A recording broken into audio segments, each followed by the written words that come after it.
عجایب زمانه ها یک دختره که خدشگر میزنی میگردی استفادهش میبری با می پرتویش یک جوان دیگه میاد میگیرش بعد تو طرف جورود میگوی که ناو بچه در تاو بیناموس بدهی که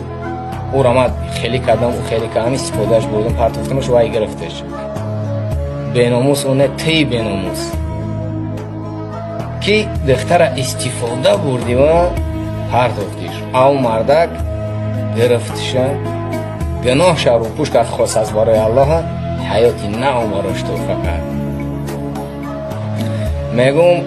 گندم کشتی گندم جو کشتی جو میگیری حاصل هر دهی را وقتی درو میگیری راسته حاصل تجدید کن وقتی که درو کردی انا و چه ما سلامت میتون در دنیا هیچ کار به جواب نمیمونه هیچ سوال نیست جواب نداشته باشه